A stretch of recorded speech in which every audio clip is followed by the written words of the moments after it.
what will really make you happy? Is it just money in the bank? Is it relationships with your family? All these things, because you have to invest in all of them. Like if you just invest in your business at the expense of all your other relationships, you're probably not going to be happy, because those things will wither and die.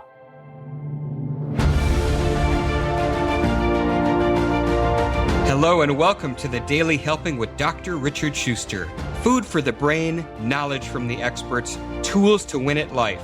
I'm your host, Dr. Richard. Whoever you are, wherever you're from, and whatever you do, this is the show that is going to help you become the best version of yourself. Each episode, you will hear from some of the most amazing, talented, and successful people on the planet who followed their passions and strive to help others. Join our movement to get 1 million people each day to commit acts of kindness for others. Together, we're going to make the world a better place. Are you ready? Because it's time for your Daily Helping. Thanks for tuning into this episode of the Daily Helping Podcast. I'm your host, Dr. Richard, and we have an awesome guest to share with you today. His name is Steve Hoffman, otherwise known as Captain Hoff, and we're going to get into that. He is the Captain and CEO of Founderspace, one of the world's leading startup accelerators. Founderspace was ranked the #1 incubator for overseas startups by Forbes and Entrepreneur magazine. He's also a venture investor, serial entrepreneur, author of several award-winning books, including the latest release, Surviving a Startup. And we're going to talk about that too. He was the founder and chairman of the Producers Guild Silicon Valley chapter. He's been on the board of governors of the New Media Council. He has done everything. He's worked in the Hollywood space. He has worked in the video game space. He's worked with some of the largest corporations in the world, including Qualcomm, Bosch, Intel, Disney, Warner Brothers, NBC, Gulf Oil, Siemens, and many others. Captain Hoff, welcome to the Daily Helping. It is great to have you here. Fantastic to be here, Dr. Richard. Now, we were talking a bit off air about that title because I know you weren't in the military. So share with us a little bit how you became Captain Hoff. Well, Captain Hoff today, I'm the captain of the team, and it's Team Founderspace. But the name, my nickname, actually came from gaming. I'm a gamer, and it was my gamer handle. It's so funny. We haven't had many gamers on the show, and certainly none who are as renowned as you. So this is really, really cool. So what I want to do is just jump into the time machine a little bit. We're going to go back, and I love to do this. I love to find out how people got started on the path that they're on. So what is your superhero origin story, Captain? How did this come to be? Well, we can go back to games. So I was an avid gamer ever since I could crawl and play with blocks, but all the way my entire life. So as a kid, actually through high school, I probably made over 100 games. And these were role-playing games, board games, even coding computer games. So I was hardcore into games. I was also really into making movies. So I made over 50 different films, short films, with all my friends and animations, all sorts of things. And I was good in the arts, but I was also good technically. And that is because I have 2 genes, pools of genes that were injected into me at birth. So my mother is an artist, and my dad was literally a rocket scientist at MIT at that time. So I got this combination of genes. And originally, I took my dad's advice, who said, "Son, study computers. They will change everything." And he was right, he was right. And I went into electrical computer engineering. But as soon as I graduated with my degree, my bachelor's degree, I thought, half of me is missing, that other half, that creative half. And so I applied to the 2 top film schools in the country, NYU and USC. And I got accepted to USC, and I went there for graduate school and studied film and television. And then, I can't go into my whole background because people like to say I've had more careers than cats have had lives. So I've just done too many things, like from manga rewriting to, animation, all these different things. But I went to work in Hollywood. I worked my way up to television development executive.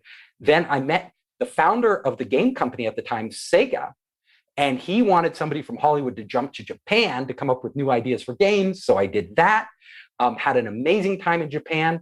Then I got the itch to be an entrepreneur, moved back to my home, which is the San Francisco Bay Area, and started my first game company, which is coming back to games. It was called Lava Mind, and I wanted to make games that were good for people, nonviolent games that families could play together. And the first game I made was called Gazillionaire, and it was a game, ironically, teaching people how to be entrepreneurs, how to become gazillionaires. So it was a trading game in outer space, a business simulation. And, I made that game with my own money, bootstrapped the company, put everything I had into it. And that game just took off. It got picked up at the time by the largest PC game publisher in the world, which was Microprose Spectrum Holobyte. And they put it out everywhere.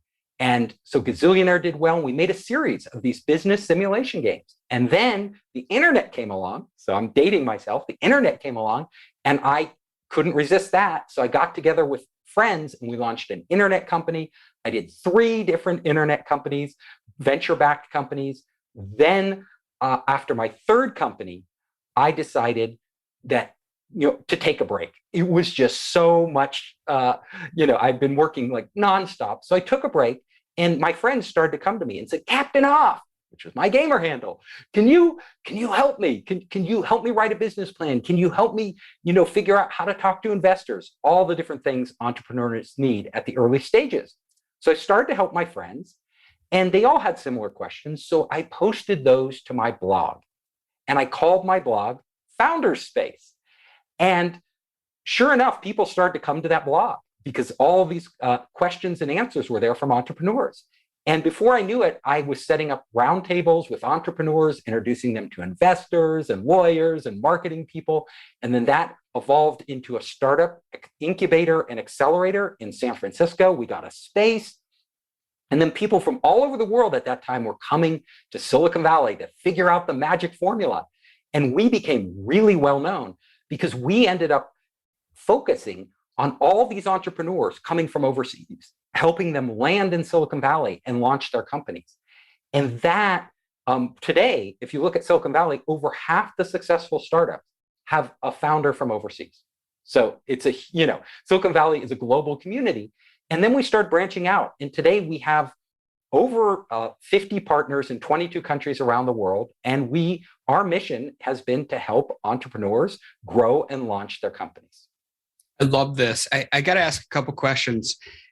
When you made Gazillionaire and you were putting in the entrepreneurial things that one might do in the game to grow a business, was that stuff you were just kind of pulling off the cuff, or did it just intuitively come to you? I guess what I'm getting at is, you're known worldwide as this guru in the startup space, but when you were making these things, did these things just kind of come intuitively to you? That information, where did that come from originally? So Gazillionaire, the core idea of Gazillionaire is I wanted to get across a couple of things. So one, you are this crazy alien in outer space. And you have to trade weird things like lava lamps and jelly beans and squid mockers and all these different products between planets. Now, each planet has a different economy. So we made different economies with supply and demand. And you have different pricing models and you have limited space on your ship. Unless you borrow money, you have to take out debt to actually expand your ship. So there is this dynamic there. So it's not about like doing a tech startup. That's not what Gazillionaire is about. It's about figuring out the basics of if I borrow money at a certain interest rate, if I buy a bunch of products at a certain price, what's the profit margin and where can I, go to sell these? And should I is it worth it to store some of these in a warehouse to pick up later? Or would that inventory sitting there actually hurt me because it's money tied up that I could be using elsewhere? And then you have employees that you have to hire and all these costs to manage, advertising, marketing. So it's this whole business simulation game that, I made that game so that people could have fun and learn at the same time. So it was a consumer game played by adults, played by everybody, right? And then it took on a second life in schools. It started getting picked up by middle schools, high schools, even universities started using it. And lo and behold, even the California prison system started using it to help reform prisoners. So it had this whole second life after the first publishing life.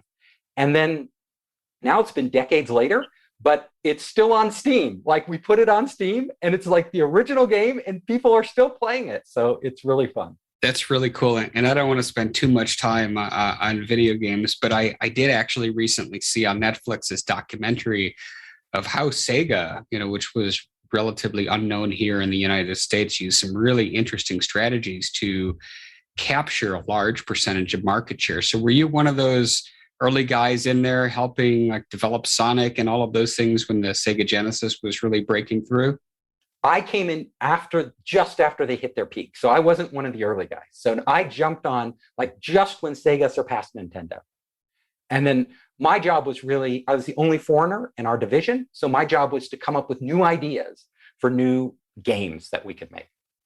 Any that, are names of games that might come to mind that people might recognize? Well, one of the projects some of the projects I consulted on, I didn't conceptualize them, but like Virtua Fighter and Virtua Racer, those were huge hits there. And then I also worked with a team on a game. It was an amusement ride game because Sega did a lot of them at the time, featuring Michael Jackson. So he came to our office and we did this whole thing. It was really fun. That's wild. I remember all of those things. So I think I'm dating myself a little bit too. You are.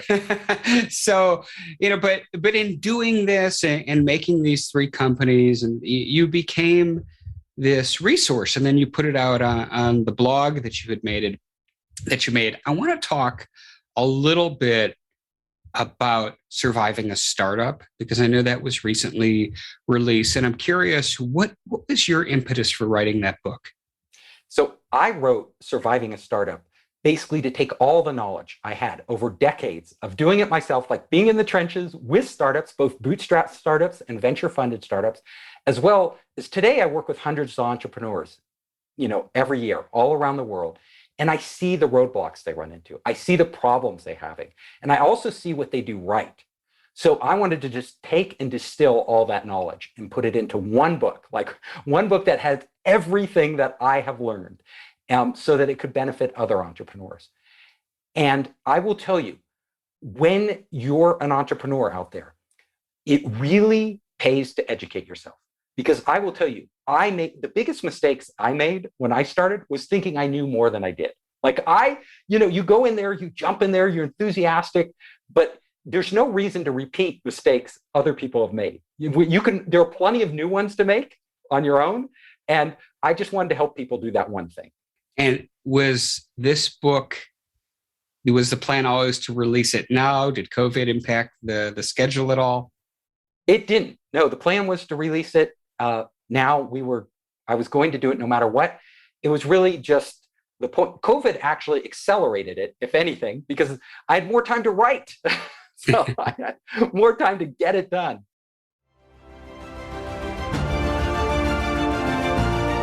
Hey guys, Dr. Richard here. For the past 7 years, I've been privileged to bring you incredible guests who are changing the world and can help you become the best version of yourself.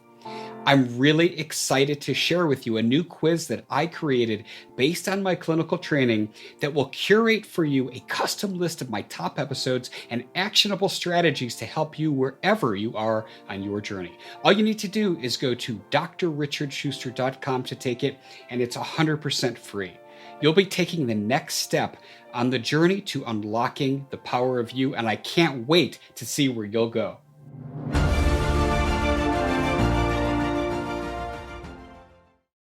Well, certainly because of COVID, a lot of people have created their own businesses as a way to supplement their income or to replace lost income. So let's take a high level overview of this book. So if somebody is listening to this and they're thinking, I've had this itch for a while, there's something I've been toying with, and now is the time, what are some of the prime do's and don'ts? We know the first don't think you know everything. But what are some of the other guideposts for starting a business? I will tell you. So the first thing you need to do is you need to be doing a company for the right reasons and not the wrong reasons. So a lot of entrepreneurs out there say, I want to do a startup because I want to work less. And I will tell you, it's not always the case, because you might have a boss at work that's a slave driver that's pushing you, that you feel pressure on. But a lot of people are the worst boss they can have. Because if you're your own boss, you can never escape. Your boss is always saying, you could do more. It's the weekend, it's the evening. You could do more. You could work harder. There's another thing that needs to be done. That is one thing. Another wrong reason people do startups is to get rich, right? They just want to make money. They want to cash out. They want quick money. So I will tell you, most startups do not survive. That's why I called it surviving a startup. The majority don't. So the odds are stacked against you. You have to be really smart to navigate your way to success. So if you're just in it for the money, you're probably not going to make the type of breakthrough you need to make. Now, the entrepreneurs I see that really succeed, they do one of two things, right? Either they identify a need for themselves, something that they see in the world that they really want. Like for me, when I was younger, it was this game, this business simulation game, Gazillionaire. I wanted to play that game. Like that game wasn't out there. I wanted it, right? So I made it for me. And then fortunately, there were a lot of other people out there like me. So if a lot of great entrepreneurs make something for themselves, and then boom, it applies to everybody else. And I can give you an example, like Slack. You look at Slack, the company, the communications company, they basically made that chatbot for internal use. Like the engineers there made it for themselves. And the company, ironically, speaking of games, was actually a game company. Like the founder, they had started a game and the game failed. And they were like, what do? We took in this venture money, our game failed. And they look, we have this communications engine our engineers have built, have hacked together. It's really useful for us. I think a lot of companies could use this. Boom, they were huge success. The other way is that you go into the real world. And this is really important. If you're not making something for yourself, if you aren't the customer, you need to get to the customer as early as possible. Because I will tell you, a lot of entrepreneurs have an idea in their head, of this great idea, but great ideas don't make great businesses, always. It doesn't always translate. Because what's really cool in your head doesn't necessarily mean that there are people out there who actually need it. So taking what's in your head initially and going out into the world and actually engaging with the people who you identify as the people most likely to need what you're going to build before you build it is so critical. And then don't just try to sell them your idea. This is a huge mistake entrepreneurs make. They get so in love with their idea that they are out there and they try to sell everybody on their idea. Now, the problem with this is when you're selling, you're not listening. And what you need to do when you first start your company is listen to the market, because the market will tell you what to build. I have a one rule of doing a startup, and this is the most important rule I will ever tell you, and that is you cannot create demand. Your company, no matter what you do, will never create demand. You can create products, but if there's no demand in that market, no matter how good that product is, no matter how many features you add, no matter how much money you spend on marketing, that thing will die. What great entrepreneurs do is not create products at the beginning. They go out and hunt for demand. They go into the real world. They engage with real people, and they find that there are people out there who really want something. Could be an entertainment product like a game, could be a utility, a tool to make their life easier or make their business more profitable. And they see none of the other competitors are meeting this demand. This demand is pent up. And when they go in and tap that before anybody else, boom, it's an explosion. And that's what drives these small companies into huge businesses overnight. It's interesting because it's a chicken and the egg thing, but it actually sounds very intuitive. I mean, there's so many people that have great ideas, and you're right. Like, what do we really need them for at the end of the day? So I liked that. And so let's peel back another layer and get further into the book. So what are the other things that you're going to get out of reading Surviving a Startup? What I want to do is I want to show entrepreneurs every roadblock that they're going to face and how to overcome these. So one of the biggest roadblock entrepreneurs face after, the first thing they face is literally, can I even identify a big enough demand to grow a company that's worth my time? And in my business, where I'm a venture capitalist, I fund startups. In that business, we need super hyper growth companies. We can't have a linear growth company. So if you want a company that's going to get venture funding, you literally need a huge pool of demand. And this is why hunting these is really, really hard. And you should be putting all your time into this at the beginning. And there's one other thing entrepreneurs should do at the beginning: not do it alone. Don't do this alone. Like, so many solopreneurs go out there and they just try to do it. They hire some contractors and stuff, and they never quite get there.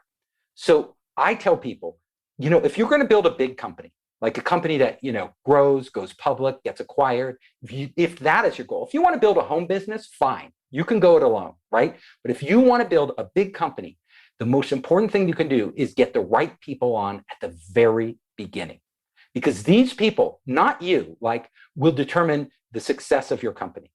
And as a venture investor, how I judge a CEO at an early stage startup before they've exploded is literally looking who's on their team. Like, could they get an amazing person from Microsoft or Google or Facebook to quit their 6-figure job and join this person? If that CEO can do that, the CEO has demonstrated to me that they have leadership ability, which is the most important criteria for being a CEO. You don't need to be the best programmer in the world. You don't need to be the best salesman or marketer, but you need to be able to get people to do what you need them to do, which is lead them in a direction. So at the beginning, you should be doing two things: not building a product, not raising capital. You should be getting your team, getting A players onto your team. And then you should be hunting for that demand together, not alone.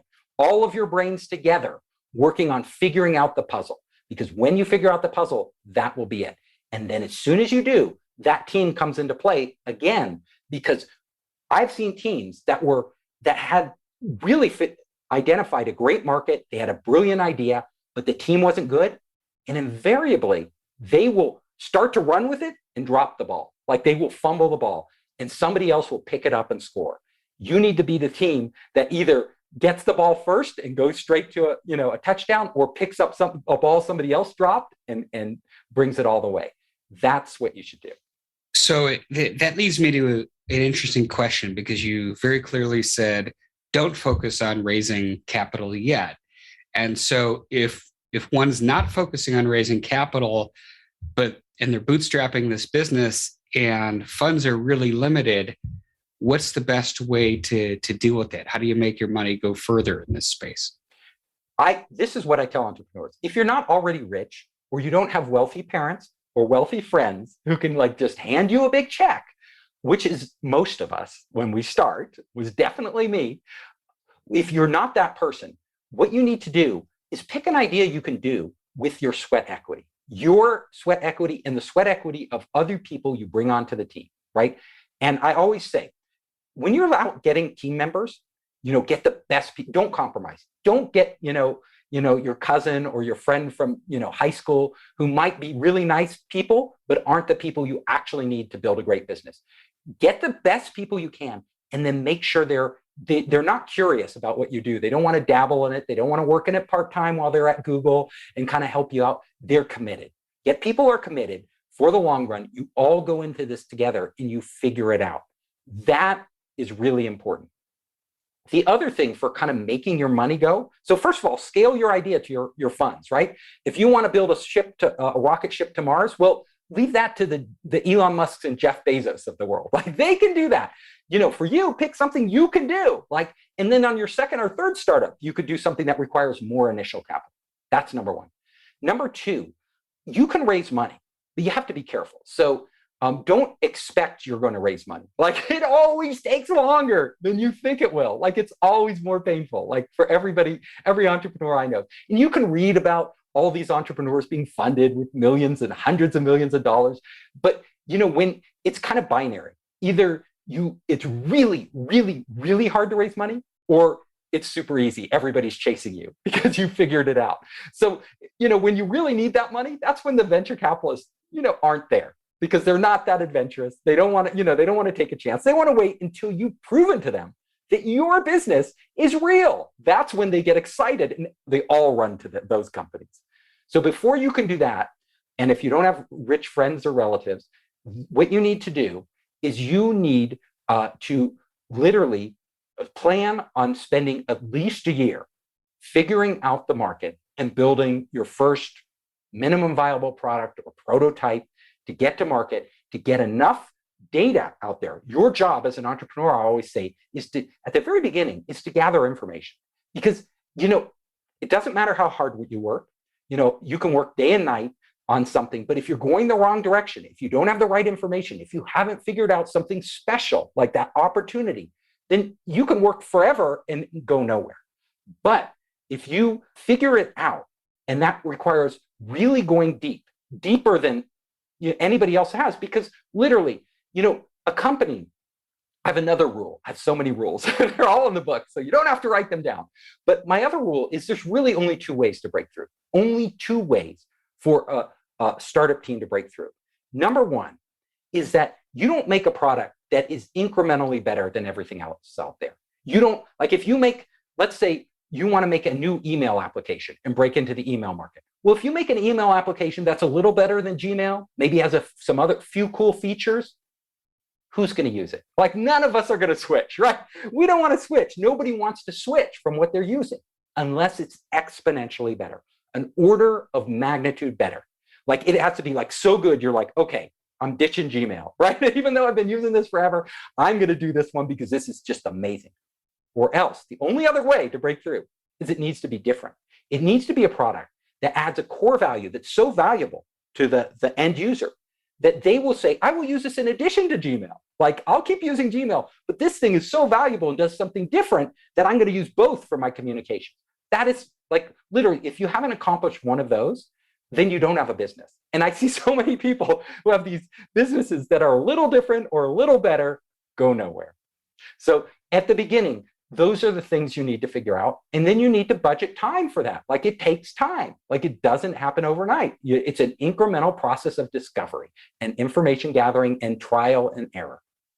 What's your opinion on crowdfunding, like the Kickstarters and the Indiegogos? Do you, think that's a good idea? Is, pitfalls? What's your take on that? I have a lot of thoughts on this, and I write a lot about this. Crowdfunding, I think, is wonderful. Like it's amazing. Like when Kickstarter launched, I was like, it's a brilliant idea. Like really good. But it's good for certain types of things. Like it doesn't work for everything. Like, I say crowdfunding is really good for kind of cool gadgets. Like you come up with this cool gadget that like does something everybody wanted to do, but isn't on the market. Like inventors, people come up with these things. Great for that. It's great when there's an existing fan base. Like there's a huge fan base that they want more of a product because they've already fallen in love with it. And then you can go out to that existing fan base and say, help us fund the next version. Help us fund, a new game, a new movie, a new whatever it is. Really good charities too, like getting people to give, GoFundMe, things like that. I think those are ideal. Other types of businesses, B2B businesses, nah, enterprise businesses, nah, they're deep scientific, relying on technology, deep scientific, no, there's so many businesses it doesn't work for. But one thing I want to caution people on, and this is really important, most of the projects, and I would say most, especially when they're hardware gadgets that come out on Indiegogo or Kickstarter or any of these things, so they come up with this new gadget, this really cool thing, and they launch it, those are really tough businesses, really tough. They might have a spike where they get a lot of initial sales, but usually if once the word gets out, there are companies in China and other parts of the world that literally are always watching Indiegogo and Kickstarter, will copy you and put the same product out at a lower price. And then it's a race to the bottom. You're just like cutting price because you didn't have a chance to really build a brand. And also the problem with building, I have a rule for business models. Like if you're doing a startup, you need to, if you want to grow a big business, not just get some money, ride the spike, you could make $1 million or something, and then it goes away, right? You could do that. But the businesses that really turn into these unicorns, these huge companies, they tend to do one thing really well. And that is they tend to have a model that relies on recurring revenue. Now, what do I mean by that? I mean, when somebody buys your gadget, most of these gadgets, they pay you once and then they go away, right? So and if you want to get another customer, you have to go out and market to them. You have to literally go out and acquire that customer. That costs money. And therefore, your profit margin gets lower and lower and lower. And when somebody else comes into the market, they're really killing you because you're competing. The cost of customer acquisition is just too high if the customer comes once and then leaves. The great companies out there tend to lock in customers for long periods of time. And then they get that customer to keep giving them money over and over and over. Think about it. Amazon. You come to Amazon, you buy one product, they make a little money. You buy another product, they make a little more money. Over your lifetime, they make a huge amount of money. Uber, same thing, make a little money. Facebook, billion people on Facebook, each advertisement making a little money, but people keep coming back. So these pennies add up and they get a huge amount of revenue over time. Look at all these businesses that are like the tops. They rely on recurring revenue.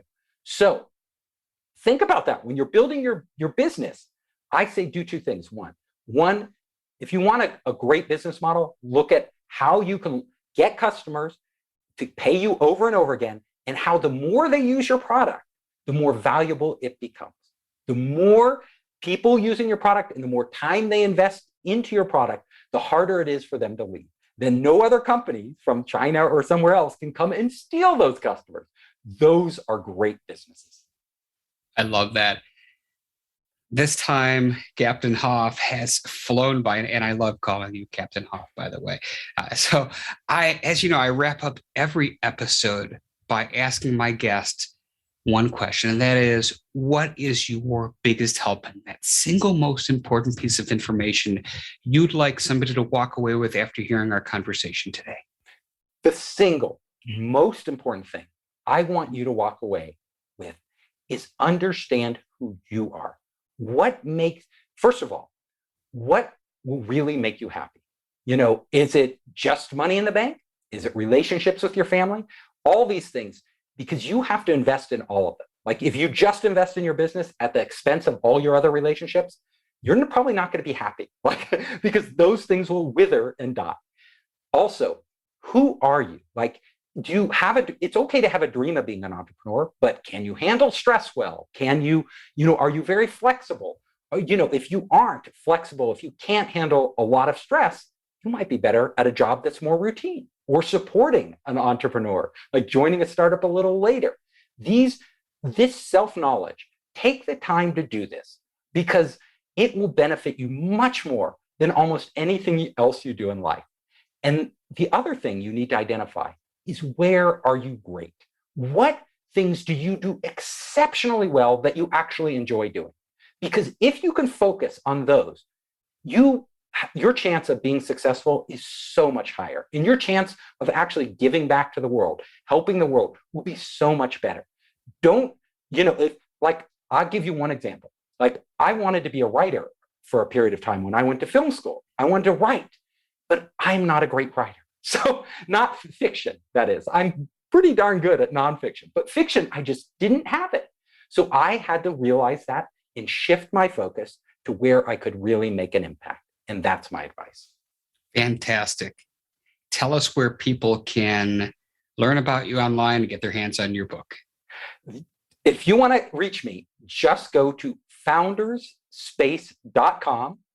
And we have tons of free educational material on there, like videos, everything to teach entrepreneurs, like all this different startup kits, all these different things you can access. We give them away to anybody who's low income or really needs them. So everybody can afford them, right? If you can't afford them, you can get them for free. Also, I'm on all the social networks as Founderspace. And if you want my books, again, just go to Founderspace. It's all there. Awesome. And we'll have links to everything Founderspace in the show notes at thedailyhelping.com. So we got you covered, but this was so much fun. The time flew by. Thanks so much for coming on The Daily Helping. I loved it. Thank you, Dr. Richard.